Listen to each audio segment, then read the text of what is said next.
大家好，我是戴眼镜拿着话筒的拉塞偏偏。本期视频咱们接着讲河神，咱们照例先回顾一下上期剧情。小白丁某一路追查丁会长的死亡真相，没想到丁会长和胡管家竟早有预谋，以丁会长的死昭示天下，邪教魔古道卷土重来，企图唤起百姓对20年前魔古道肆虐天境的记忆。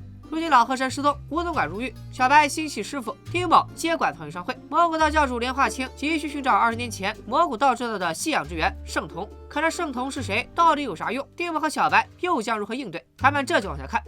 大家还记得上一期草原商会的老伙计老冯横死河中的事吗？老冯脖子上有一处紫黑色的咬伤，由于一时无法判定凶手死因，小白再做了回好人，收敛了老冯的尸首。趁着小白日常思考师傅到底去哪儿了，丁某不请自来，非要给老冯验尸。但老冯的儿子小冯也在，接受不了外人碰自己亲爹的尸体。可丁某却大吼：草原商会的下人，即便死了也是草原商会的鬼，他想怎么处理就怎么处理。大家可能也是一头雾水，丁某为啥说发疯就发疯？我只能劝各位节外视野，这部剧里丁某突然情伤为负的情况太多了。小白赶紧申请群聊变私聊，让小神婆带小冯先出去。丁某这么着急也不是没有原因，老冯的死也和魔古道有关，都说魔古道能利用邪术操控尸体，丁某自然是不信邪，但只有验过尸，他才能确定尸体到底有没有问题。说话间，丁某从老冯的伤口里找出一颗牙齿，另外老冯的手臂被人抓过，丁某数了数黑色指印，食指就缺一根无名指，凶手留下如此明显的线索，这回应该能轻松破案了吧？当然不可能。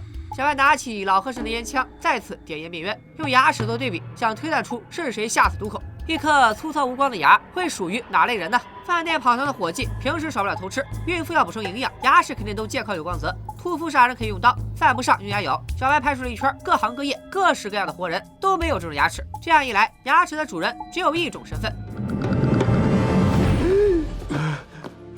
小白突然惊醒，赶紧告诉丁某是水里的漂子咬死了老冯。丁某也肯定的回应：我信你个鬼！可手下于四却告诉丁某，商会真有一个缺无名指的人叫阿七，而阿七早在几年前的械斗中就和胡总管的儿子一起死了。死人到底能不能杀人呢？时间是检验真理的唯一标准。当晚，丁某就约上小白夜探阿七的墓地。小白本不想参与这么瘆得慌的行动，丁某只能劝他，阿七和老冯都和魔古道有关，老河神不知所踪也和魔古道有关，所以找阿七约等于找老河神。道理小白都懂，但是为啥还要拉上小神婆呀？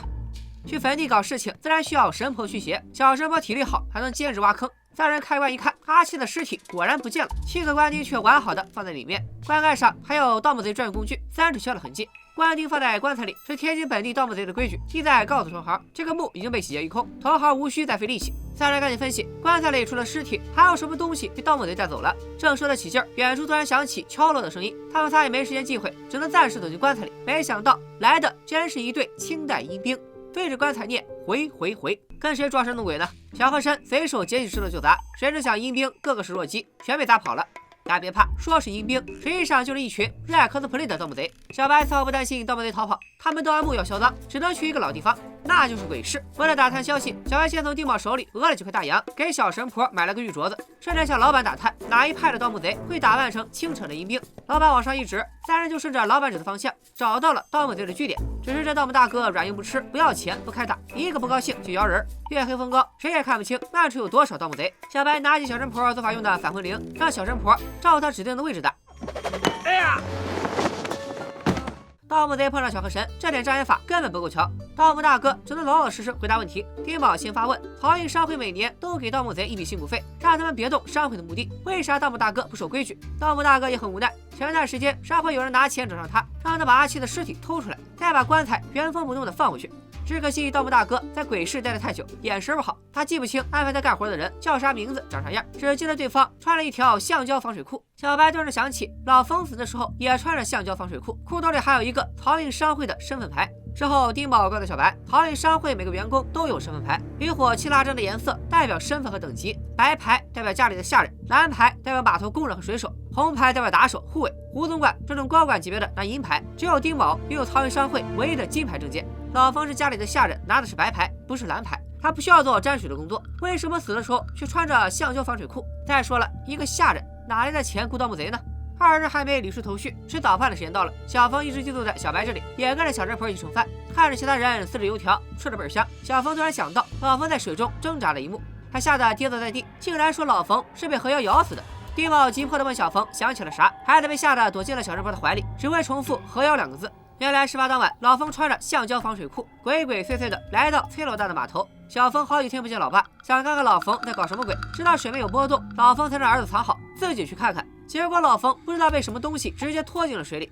小冯的回忆提供了新思路，也许是老冯花钱雇人挖出阿七，把阿七藏在码头上，每晚都会去查看。可就在小冯跟去的那一晚，老冯被阿七咬死了。整件事唯一说不通的地方就是阿七从头到尾都是死人，死人怎么可能会咬人呢？二人在此兵分两路，丁宝会商会查清老冯的人际关系，推断老冯是否受人指使。可老冯除了一个儿子，没有别的亲人，日常工作也是在胡总管手下帮忙照顾胡婶，老冯连接触外人的机会都没有，很难猜出指使他的人是谁。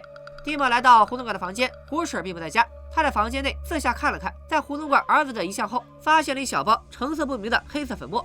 丁宝用显微镜观察，粉末似乎是一种虫卵，它为什么会在胡总管房间？有什么作用？咱们暂且按下不表。上一集咱们说过，丁宝和崔老大约好在漕运商会的码头文斗，时间就在今晚。不过文斗流程都是鱼刺安排，丁宝跟去也就是凑个热闹。文斗和武斗的区别特别浅显易懂，武斗就是互殴，文斗就是自残。双方代表队各派出一名幸运儿，现场表演我砍我自己，谁对自己下手狠，谁就赢。这会儿流的人血都够灌血肠了，彪哥觉得还能下半视频看，反正只要捅的不是很严重，彪哥也不打算插手。就在双方斗得正激烈的时候，水面上突然传来一阵悦耳的铜铃声，一个漂子竟然从水下钻出来了。从河里走上来的这玩意儿正是下落不明的阿七，这咋办？活人就先别内斗了，赶紧团起来打丧尸吧。还好小白早在河里下网，他拽着阿七从水里出来，呼叫商会的伙计们帮忙。但阿七不用兄弟们费力气，他对着码头上燃起的炉火直勾勾地走了过去。接下来阿七脑袋扎进油锅，先自焚再投河。这回彪哥想不管也不行了，他出面警告，这场文斗不管谁胜谁负，都得给他彪队长一个面子，到此为止。惊心动魄的一夜过去，丁宝发现了阿七自焚后留下了几只烧焦的黑虫子。这虫子小白有印象，他们夜闯慈善医院那晚，有只虫子差点爬进了小白的鼻子里。可医院里100多具漂子还没处理，如果尸体都被虫子控制，变成阿七那样的丧尸可咋办？二人越想越后怕，赶紧前往慈善医院。他们哪里想得到，连化清早就埋伏在此地。因为胡总管和丁会长的行动确实影响了蘑菇道伏笔，小美的三哥劝连化清想办法应对，连化清却说要等时机，反正他的病毒早就蔓延全身，也不差这2天的筹备时间。现在看来，连化清等待的时机就是主角发现虫子这天。小白和丁宝查看过太平间，发现尸体并无异常，正想离开医院的时候，穿着 Q 组织同款斗篷的连化清出手了。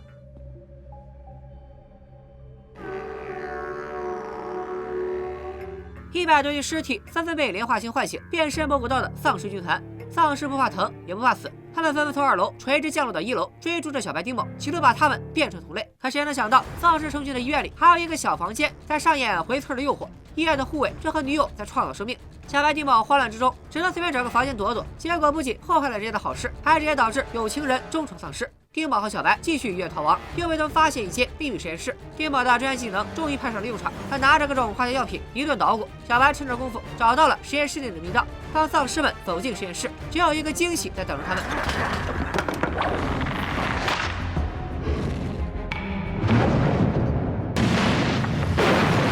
Surprise, motherfucker！ 实验室炸下的墙体把小白和丁宝分隔在2个空间，2人只能徒手搬砖。连化清不知道从哪钻出来，出现在丁宝身后。丁宝一开始还傻不拉几的好言相劝，此地危险，让连化清不要随意走动。可听完连化清的自我介绍，丁宝就亲切不起来了。连化清明说他就是蘑菇道的人，刚刚丁宝随随便便炸掉了他辛苦培养的丧尸军团，连教主很生气，后果很严重。不是丁宝不想追，连化清出手太快，丁宝被捅了一刀，直戳要害，瞬间血流不止。小白连忙扒开碎石救人，但丁宝越动伤口越大，他只能哆嗦着拿出包里的医用针线，让小白用纳鞋底的手艺给他做个紧急缝合。小白从没给活人缝过肚子，这哪下得去手啊？他四下打量，找到一捆烟草，赶紧点燃了猛吸。没想到点烟不仅能变冤，还能开发人类潜能。小白在烟雾缭绕里做完了针线活，又救了丁宝一命。与此同时，小冯正在给老冯烧香。小美还不知道老和珅失踪，来找老和珅打探20年前的事。短短的几秒钟时间，老冯就被小美拉过的门铃唤醒了。老冯变身丧尸，瞬间六亲不认，伸手就想掐死儿子。还好小神婆及时赶到，和老冯打了起来。但就算武力值强如小神婆，也打不过成年丧尸。他只能重归老本行，还是纸神仙吓唬老冯。结果还是纸神仙不小心碰到烛台，才将老冯就地火化。两边都是有惊无险。丁宝醒来后，大家一起分析，得出的结果是蘑菇道的丧尸主要会被2种声音唤醒，连化清了陶笛和铃铛的声音。想要消灭丧尸，只能用火烧。丁某还特意请来外国专家研究了丧尸身体里的虫子，虫子果然是摸不到用来操控尸体的工具。这种虫子的虫卵只能在水里生存，成虫可以通过伤口进入哺乳动物的体内进行无性繁殖，母虫振动翅膀就能命令虫群。连化清也是通过模仿母虫翅膀振动的声音控制虫群，从而控制尸体的行动。小白表示，要找到办法对付这种虫子，既要对付摸骨道，还需要想出直击对方痛点的办法。后来的日子里，小白不知为何总是躲着小神婆。这天，他突然出现在丁某家，郑重的找丁某借钱。丁某穷的就只剩钱了，他刚答应小白，手下鱼死来报，不好了，逃逸商会的码头又出事了。上海来的剧组在码头拍戏，可剧组没得到商会批准，差点被码头的弟兄轰走。小和尚和丁某一起来看热闹，他老社会人一个，见丁某处理不好，就帮着两头劝了几句，化解了双方的矛盾。眼下拍的是女主落水，男主下河相救的戏。女主是当时最火热的电影明星王美人，她见事态平息，为表感谢，特意邀请小白和丁某参加2天后的电影宣传晚宴。当晚，小山坡许久没见到小白，来找丁某打听消息。丁某有话直说，小白没有消失，今天还来找他借过钱。原来小白和丁某借钱是去鬼市买消息。看装扮，这回小白买消息的对象是常驻鬼市的渔夫。渔夫原来是丐帮的人，而连化清小时候无家可归，身患重病，曾被丐帮收养过一段时间。但连化清很快就黑化了，渔夫也很久没见到他了。不过渔夫知道一条至关重要的信息：摸骨道有一个一般教徒都不知道的秘密，只有摸骨道的传经人才知道这个秘密。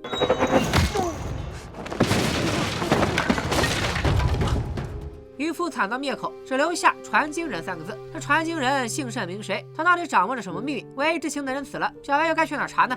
渔夫的死过于突然，老和神又不在，小白只能趁小神婆出门，偷偷请教老神婆。小白描述道，那绳索从天而降，绳子有茶壶嘴那么粗，前端拴着金属质地的圆球，渔夫当场就被砸死了。老神婆立刻想到，杀死渔夫的暗器叫做神仙锁，这是戏法家族黄家的独门绝学，只有年轻的掌门人黄大少会使用神仙锁。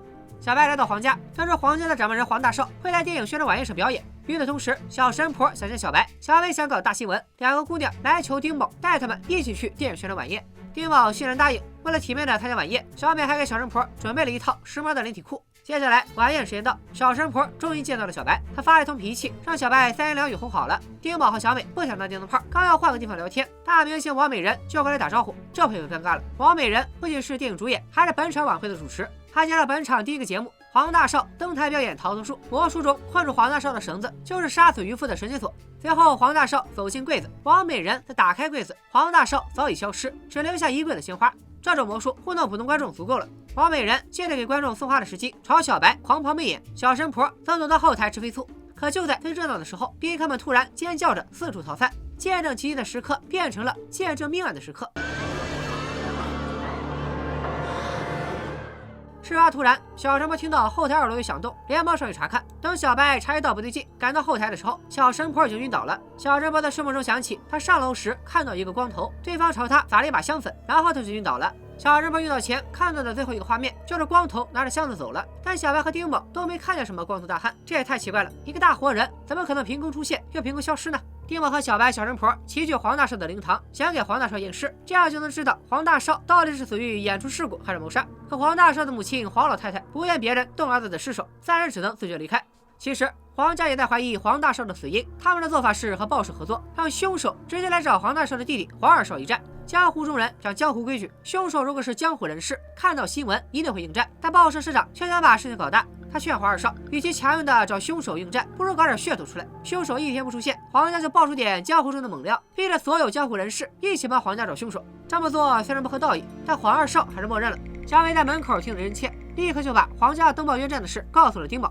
花开2朵，各表一枝。王美人估计是真看上小白了，她约小白吃西餐，并告诉小白，黄大少出事的时候，他之所以晕过去，是因为他看到的黄大少只有一个死不瞑目的大脑袋。小白一听，立刻猜到了原因，什么幻术？王美人应该是受药物干扰，在幻术中只看到黄大少的头。小白推测幻术不是黄大少搞的，而是出自杀害黄大少的凶手。接着小白从报纸上得知，黄二少约战真凶，真凶一天不出现，黄家就会定期透露江湖八卦。黄二少这是要与整个江湖为敌。小白特别担心，赶紧去黄家打探情况。结果黄二少正被光头大汉殴打，恰巧丁某和小神婆也赶到这里，见有外人出现，光头立刻逃跑，黄二少受伤倒地。这回黄老太太终于同意了验尸。验尸后，凶手的特征就明显了，透过绑绳结锁的死结方向，可以判断凶手又是个左撇子。另外还有2个特征，此人是光头，且曾熟练使用幻术药粉。这让黄老太太突然想到一个人，一个多年前被逐出皇家家门的弟子。黄二少休整过后，特意来感谢3人愿意帮忙，和他们约定黄大少下葬之后，将事件的来龙去脉全部告诉他们，尽可能为查案提供帮助。说完话，黄二少让3人上炷香。来都来了，死者为大，上炷香就上炷香吧。